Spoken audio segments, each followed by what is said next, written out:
Calling. Put it like this, and hopefully it's in view.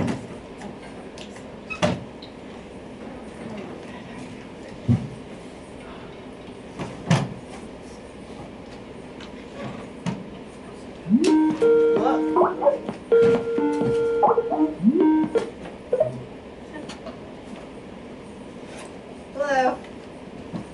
Hey guys. Hello. Okay, so this is everyone at the PVAC Club right now. We might have more people trickle in, but that's fine. We can just get started. Good turn.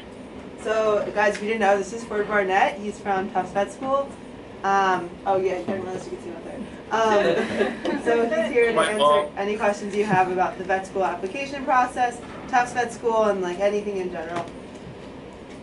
All right, we're good to go. All right, can you guys hear me fine? Yep. Okay, terrific. I'm sorry that this kind of looks like a presidential campaign. I found a pretty awesome flag from the 1800s at a flea market, and I only have one wall big enough for it, so. Awesome. And also, sometimes I do this at my office, but it's the start of new television this week, so I wanted to make sure to catch my shows. Thank you all for coming out. My style tends to be a bit more Q&A. Whatever it is that you came to hear about, that's what I want to make sure we accomplish. So as we go, just give me questions or give me topics, and that's kind of what we'll discuss. I imagine that maybe you don't get to hear from too many representatives of veterinary schools just because, you don't have an animal science major, and so therefore maybe people don't think of Emory first. What that also means is that perhaps your pre-health advising might be much more oriented towards pre-med or pre-dental. I'm certainly able to be a representative of Tufts, but for some of you that may not have been able to hear from someone in my position, perhaps I can be a representative of just preparing for veterinary school in general as well. How many of you are from Georgia? Start there. Okay, so not too many. How many of you are from schools, or are from states that have veterinary schools in those states? Okay. Let's see. Who's in their first year? Second? Third? Okay, good grouping. Hopefully we see some applications next year from Emory, and then we'll know that this worked. Fourth year? Great. Of those fourth years, did anyone apply this year? No. We Alright. had another senior. Yeah, Sean's already actually received an acceptance. Really? Yeah. Wow. Yeah. Congratulations. Where were you accepted to? University of Melbourne. It's in Australia. Wonderful. Melbourne in Australia. Yeah, terrific. So great that you have a couple options, and what I'll also say then as a pitch for hey, maybe choose Tufts is if you ever want, if you wanted to go to school a little bit more locally, but also have the opportunity to do some international travel, we have a really fantastic international vet medicine program in which students in the last couple of years, multiple have gone to Australia or New Zealand. So, if you're interested in combining a international approach or just, wanting to do some travel while also at veterinary school, that is an option in general, but probably even more defined within our program. So my name's Ford. As Lisa told you, I am the admissions counselor at Tufts. We are in North Grafton, Massachusetts. We are not in Boston. The rest of our graduate programs are in Boston. It's about 55 minutes away. When you do a reverse commute, if you were doing the same commute as everyone else in the morning, it's about 2 hours and 15 minutes away, so it depends. We're also right next to Worcester. Some of you may know it if you're familiar with New England. It's actually the second largest city in New England.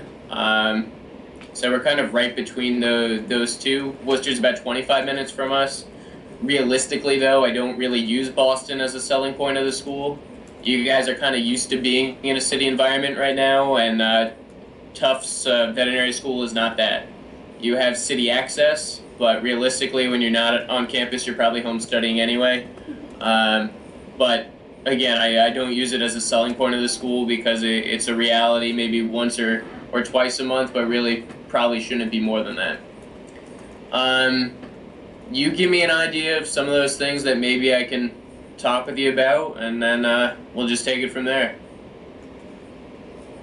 Please, yeah. So I want to go into wildlife conservation medicine, Cool. and University of Georgia just opened up a new zoology program. So I was wondering if I had a choice between Tufts and UGA, tell me why I should choose Tufts Okay. over my own state school. Okay. So, my answer is not going to be financially motivated, that's for sure then. I will be very realistic about that. Let me first ask the question, are you set that you need to be a veterinarian to do what you want to do? Yes, because it will open up a lot of doors for me in the case that I possibly change my mind in wildlife conservation medicine. So I could possibly want to go into exotics or anything like that. But it is something that I would prefer to do because I guess it's a much more, I don't want to say, I see an endpoint to it. I don't necessarily see an endpoint in other parts of the field. Okay. I start off with that question because if in 5 minutes I can save you, $150,000 in 3 years, then great, because we do have a master's in conservation medicine as well. However, why should you choose Tufts? Your job as a prospective student, I think, is to learn as much as you can about all the schools that might be appealing. So rather than kind of comparing it directly with Georgia, let me tell you a little bit about our program. And then from there, you can kind of make an educated choice on what might be the best fit for you after, doing your research on the other schools. I think 70% of the students that apply to our program say that wildlife is one of their top 3 interests. Realistically, 70% of the people that are coming into our program aren't going off and having wildlife careers. Mm-hmm. So, part of our responsibility is to say, here's why it's tough to do this, or here's the amount of debt that you now have. How are you going to pay this off when these turtles and these hawks aren't paying you? Mm-hmm. Very true. But we were the first school to have a wildlife clinic as part of our teaching curriculum. It's been a really big attraction to our school. Our caseload is around 2,000 to 2,500, depends on the year. This year we had a really rough winter up north, so we had, when winter usually is a bit slower, this year we had considerably more animals, so around 2,500 cases this year. Kind of breaks down around 70% avian, 20% mammal, 10% reptile. And that includes the typical, we see a ton of hawks and owls. For mammals, most often, squirrels, possum, rabbits, but also lynx and bear cubs and foxes and coyotes and porcupines and things like that. Minimally, within wildlife, everyone in our curriculum is going to take courses on international veterinary medicine, zoo medicine, conservation. You can join a club called Disaster Response Club. There's comparative physiology where you dissect sea lions and dolphins and seagulls and otters and things like that. In 4th year rotations, you will spend 2 weeks in our wildlife clinic. In 2nd year, you have rotation days and you can start gaining exposure to the wildlife clinic. There's work study. There are a lot of opportunities to get involved. There are also courses in public health and things like that.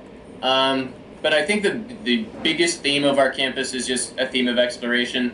So what I just said is here's a minimum of what everyone's getting. Right. But if you want to get more involved in aquatics or zoo medicine or wildlife or the research within wildlife, start doing it in your 1st year.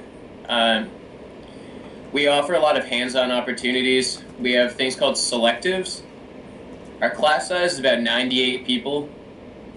For the most part, you go to class with those other 98 people. But we also, starting in your 1st semester, 1st year, give you free time that's called selectives, and you either use it to go coming into the program, I was really interested in wildlife. Let me get a whole lot more than what everyone else is doing. Or, I don't know, maybe in Atlanta you don't get to work on too many food animal or equine or much of that. If you like what you're doing in clinical scales or you think it's a possibility, maybe you explore that further. With the selectives program, in your first year, you'll get an email that goes, here are the top 10, 15 most common things that people are doing. If it hasn't been done, it doesn't mean it can't be done. They don't have to be done here on campus. You can do them in Boston, you can do them an hour away, you can do them wherever. So if we're not doing it, we know who is. So basically the amount of wildlife exposure you're gonna get is completely up to you. In addition, as I mentioned, we do have a pretty well-established international opportunity. So within the general curriculum, everyone takes a short course on international vet medicine, but we also have a certificate as well, in which you would have to do research internationally, and about 30 students are doing that during their summers after first or second year.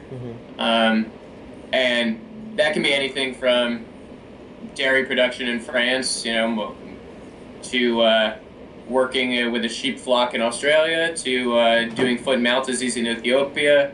Some of them are more wildlife oriented, some of them aren't, but I'm using it as another example of it tends to be that those that are interested in wildlife and conservation like to do some field work and do some research.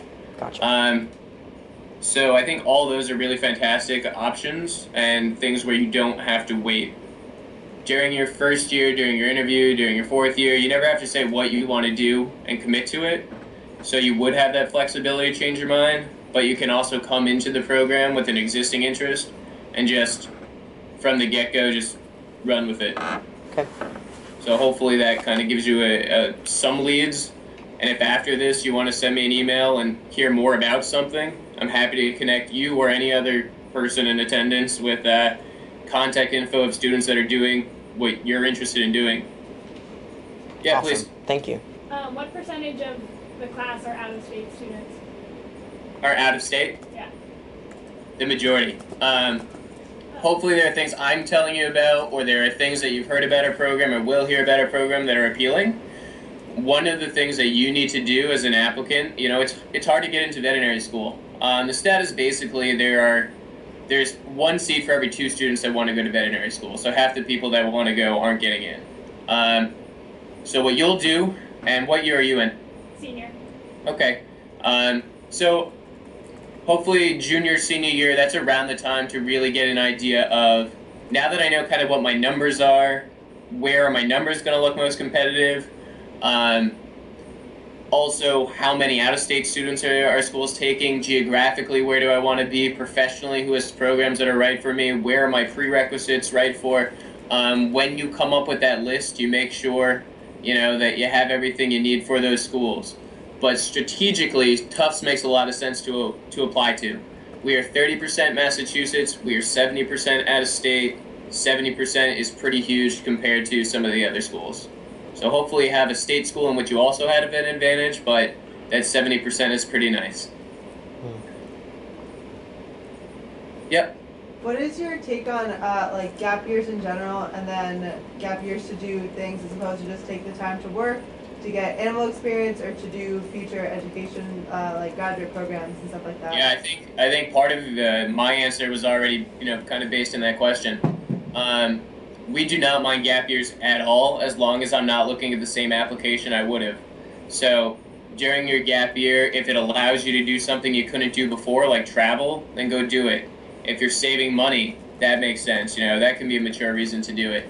If you want to just kind of confirm that this is what you want to do, you all are in a really rigorous program right now, and maybe before joining an even more rigorous program for another 4 years, maybe you want to take a little break. In case you're worried about burnout, or in case you're worried about, when I graduate veterinary school, I am going to, potentially have a pretty big financial burden and need to start working right away.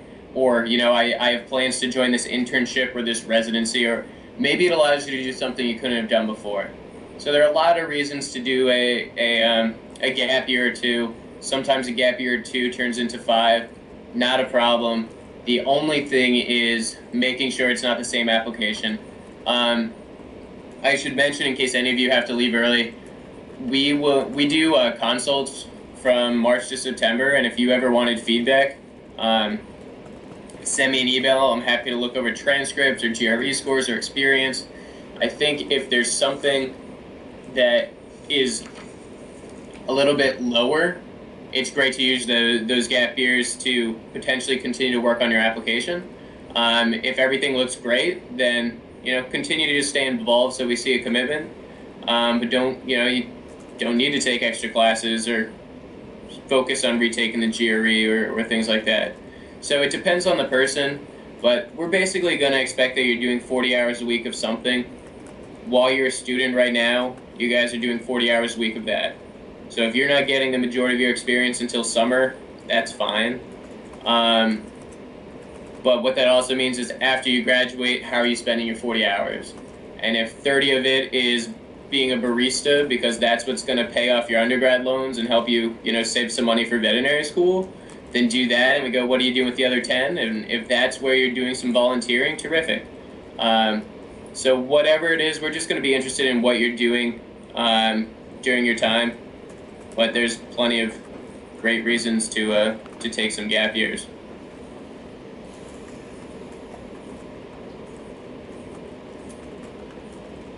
What else? In the back. Hey, so my chemistry grade is not that good. Would you advise me to retake chemistry? It's a C+, so it's not awful, but it's definitely not that good. Alright, let me say this too. Everyone, I'm assuming you all go to Emory? Yeah. Yes. Alright. Sometimes, other pre-vet groups will get together, especially at a small, I'm actually fairly impressed by the size of the pre-vet group that came out. I would have expected maybe like 4, so that's great. But sometimes what that also means is we look after one another, and there's this other school that we let know of different events, and by going to Emory, not all GPAs are the same. Your job is to make me feel as confident as possible about you as an applicant, and one of the ways in which you're doing that is by going to a really rigorous school. So we think very highly of Emory. It's one of the reasons why we reached out to you and wanted to set up this, as well as I happen to have Lisa in my office, and so I certainly pitched it too. But in the situation where you are a 3.8 student, you really don't have anything to worry about. In the situation where you are a 3.4 student and our average is around a 3.65, then where you got that 3.4 matters a whole lot, because all 3.4s are not created equal. Mm-hmm. And we will feel a lot more confident in the student that took courses through the more rigorous program. So we will look at things like trends in your grades and where you're taking your courses and how many at a time and what your letters of evaluation are saying. You guys probably tend to do fairly well on standardized tests. Maybe that helps you out and helps balance things out. All those things help us feel confident. My answer is never the same. Well, it's occasionally the same because there are only like 4 different scenarios. But as far as do I need to retake chemistry, it depends on how are you doing in organic chemistry, how are you doing in biochemistry. Did you do well in Gen Chem 2, but you didn't do so well in Gen Chem 1? How are you just generally within the sciences, or what's your trend? If you send me a transcript and ask me that same question, I will give you a much more personalized answer. The general answer is you can absolutely get into veterinary school with a C or 2. It depends on, is it in a sea of B's, or is it, a upward trend in which you've shown us, all right, chemistries aren't as big an issue for me. This class just didn't do great in, but I had a good enough foundation to do well in future classes. So the answer might be to retake it. If you do, we'll use both grades in your GPA, but your job, again, is basically to give us as much ammo to fight for you as possible. So maybe if someone sees that C+, I then can go, but in the retake she got an A-, and also it hasn't been a trend. Maybe you don't have to retake it at all. Depends on the person. Send me an email with your transcript, and I'll let you know whether or not I think it's a good idea. Cool, thank you. Yeah, I saw a hand kind of go up too. Right next to you? It's like related to it, but likewise, if like your GPA is just average, but you showed a definite like increase in grades per semester, that would also be another case that would like qualify some attention? Yeah. First of all, let me note that there is not a GPA or GRE or amount of experience that is too low for us to stop reading the application. We will read about you in the entirety. We talk about every person that applies, and my job is to basically say, I'm personally reading about a quarter of the applications. There are 3 other people that are reading the rest. We get together, we meet for about 2 or 3 weeks, and we talk about everyone that applies. And so, when your name comes up, not if, when your name comes up, it's either forward, is this person exactly what they look like on paper? Either terrific in every way, let's send them an interview invite, or, is there something redeeming that I'm not seeing on paper? But my job is also to kind of make sure that we thoroughly discuss the person that the GPA is a 3.1, but I go, it's a little bit more fair to think of them as a 3.7 kind of student, since sophomore year, here's how things have gone, or since they transferred to this school, or they had this sort of health issue, or if your GPA is not a 3.65, what you need to do is show us that now you're kind of at that 3.65 level. And so someone that has a rough start is never going to get to a 3.65, and they don't necessarily have to. They just need to make us feel confident that they're every bit as qualified and ready as that 3.65 kind of student. Every year there's 1 or 2 people that get in with a GPA that's like a 2.8, but they're typically the person that took their courses 8 years ago. Their experience is terrific, their GREs are terrific, and everything they have done recently to try to counteract a really rough GPA has gone well. And at every stage, someone has to advocate for them, but our process allows for that. So, if you want a more personal assessment, I can tell you here's where you are, and maybe make a plan and go, here's something that is realistic for this year, or here's something where we'll be optimistic, but maybe we see it as more of a 2 or 3 year plan. It just depends on the person, but absolutely we're going to look for trends in your grades. None of you are applying as freshmen. We don't care that your freshman GPA was a 2.7. We care, how are you now? The GRE might take on slightly more importance, because if the GRE is below the average and the cumulative GPA is below the average, it just makes it that much more challenging. What else? Yeah. This is kind of more of a personalized question, but if you have any family members that are veterinarians, is it like important to disclose that on the app, or does it not really make a difference? Yeah, I mean, part of it. So, what? Out of curiosity, who in your family? Oh, my dad's a veterinarian. Sure. I think what we always do at the least is go, here's someone that recognizes the commitment, what the hours are going to be, what's difficult, what's